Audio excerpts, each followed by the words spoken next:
Okay, so now we will continue with this data set, West Roxbury, and I have loaded it as housing.df.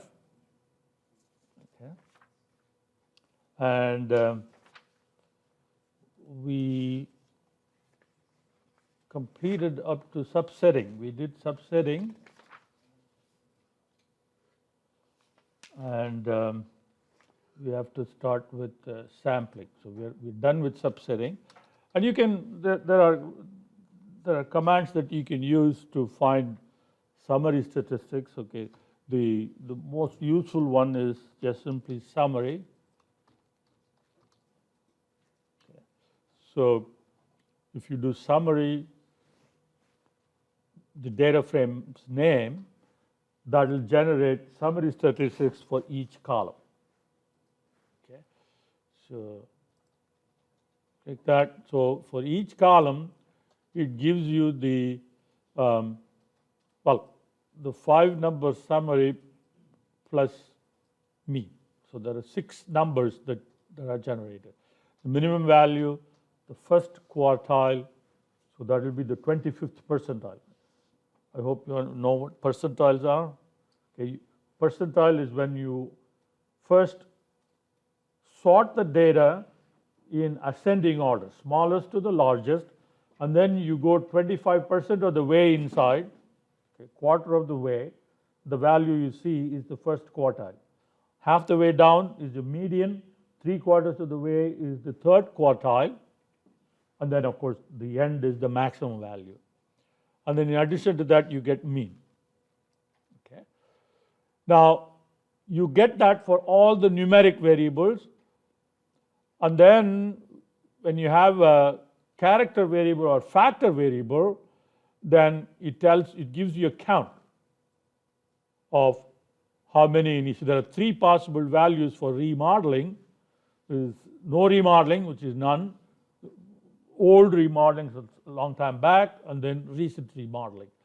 So it gives you a frequency distribution for character variable. Okay, so you get that with the summary. And then if you want individual statistics, you can use like mean. Okay. But if you use mean just as it is, you have to find the mean for individual columns. If you want for all the columns, the code is a little more involved. I'm not going to get into that code right now, but we will a little later.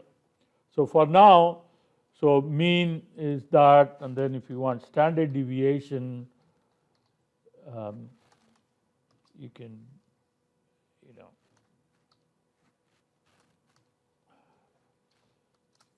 so like that. So, okay. So we will revisit the statistics. Right now, summary is what we are interested in. Okay. Now sampling. Okay, sampling from a database. Okay. Sampling is useful when you have a really large database, so millions of records, and you want to first do some preliminary analysis, and you don't want to be messing around with a huge data set, and you want to take a sample. You have a question there? Yes. I was trying to follow along, and it's just ours acting like the housing.df file we put in there last time isn't there. Is there a reason for that? The one that you had last time, what? The housing file, it's like it's still doing what it's supposed to. Whenever I tried to do the summary feature, just wouldn't let me. Did you run the read.csv again? So you have to load it first. So it doesn't. Okay, you have to run the read.csv line of code again. Then only the data set will get loaded. Run it. So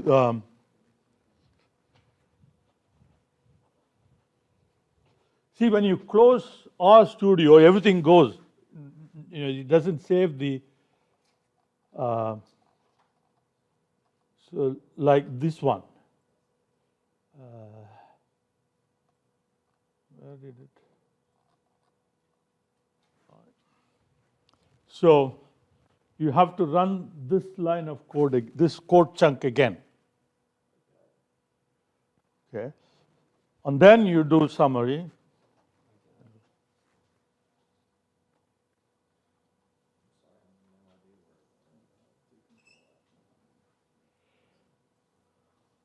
So you have that line of code from last time, right?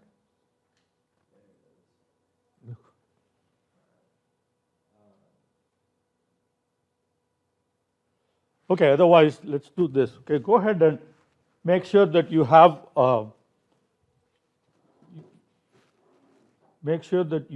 the data file. Okay, so so this is the document folder, and you have the RMD file and the data file both in documents. Which file?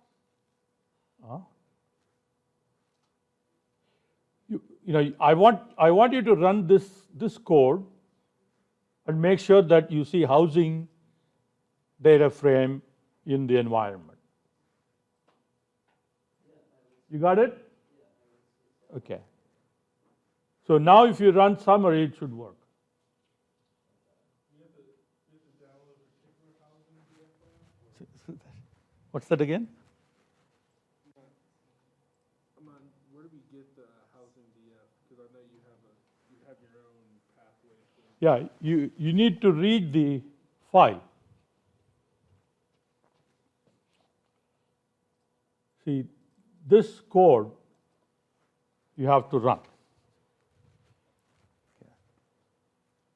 This line of code will read the file into this data frame. Right? So then you will have access to, did you get it? Everybody? Okay. Anybody who has not gotten the data frame? Okay, so do you have the file in your folder? Okay, make sure that you have the file in your documents.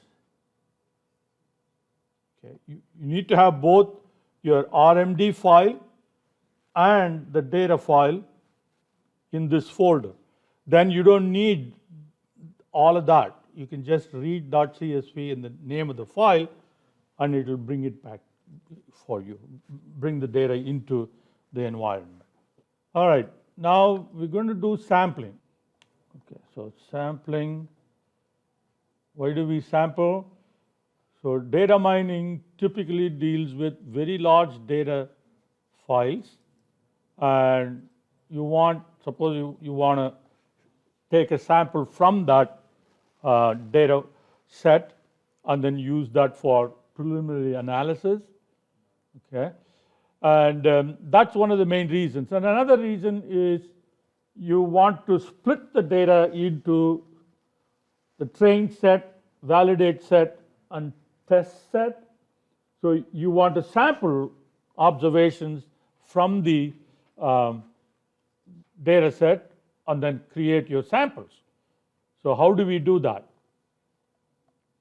Okay. So a data frame, all data frames have row names, right? So you have column names and then your row names. Okay. Usually there won't be column names will be there usually.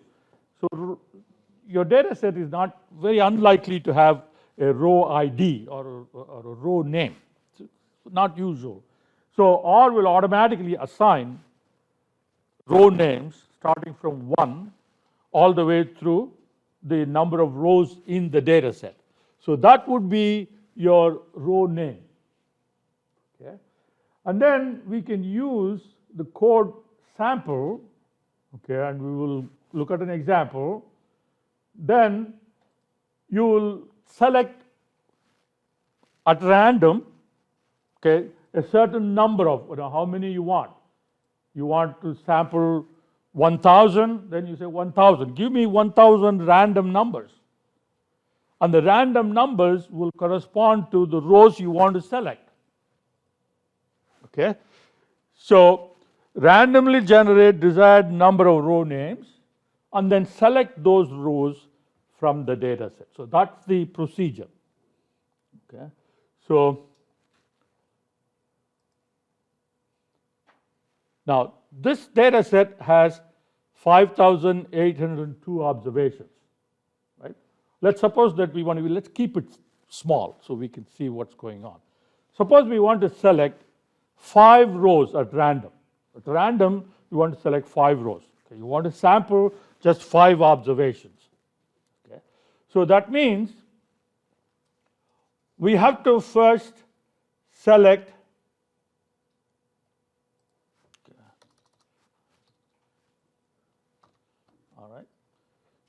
So we have to select 5 random numbers from what? Okay, you want to sample. Okay. We have to specify from what we have to select, and say we want to select 5 random numbers or 5 random values. Okay. So what is it that we want to select from? So there are 2 ways in which we can do this. So I'm going to first show you the row names. Okay. So what are the row names in the housing data set? You want to consider, okay, all the rows from 1 through 5,802, all of those rows must have a chance of getting selected. Okay. So you want to select 5 rows at random from the entire data set. So you want to look at all the row names starting from the first row all the way to the last row, and then select 5 or 50 or 500. How many you select does not matter. You want to make sure that you consider all of those names. Okay. So what we can do is say row names, right? Housing DF. So this is going to be the list of all the row names, starting from row 1 all the way down to 5,802. Okay? And we want 5 of them, right? Okay. Now what we want to do with these 5 row names is that we want to take these 5 row names and go back to the housing.df and select those 5 rows and put it as a sample. Okay. So what we have to do is to capture this into a variable. So let's say that we say yes. Okay. And then let's look at S, what S is. Okay. So these are the 5 row names the sample has selected, okay, from the data set. Okay, now you're going to see different set of numbers, right? Do you have the same 5 numbers as I have? No. That's because it is selected at random. Now, if you wanted to replicate, if you want all of us to have the same number, which is a good thing in a classroom setting, in an actual real life setting, you don't want to do that. So you can do set seed, because these random numbers are generated starting from a randomly constructed seed. But if you have the same seed, then all the stream of random numbers will be exactly the same for all of us. So as long as we use the same seed. If you use different seed, of course, it will be different stream of random numbers. So if you use set.seed1, okay, so seed is going to be 1, and then you run the code, and now you should get the same series of numbers. Do you have the same numbers? Hopefully. Okay? All right, so for our purposes, we'll use this seed. But remember, the only reason why you would use seed is for us to be able to get the same answer, which is a good thing in a classroom setting, not all that important in real life. Okay? So now, once you have that, then you can have the sample Okay, so says sample .df. So now you do housing.df. From that, okay, we'll subset these row names. Okay, and then if you do sample.df, so it will give you those 5 rows that we have sampled from here.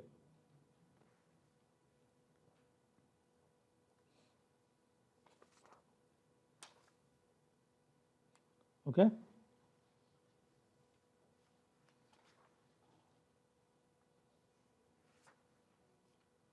Any questions?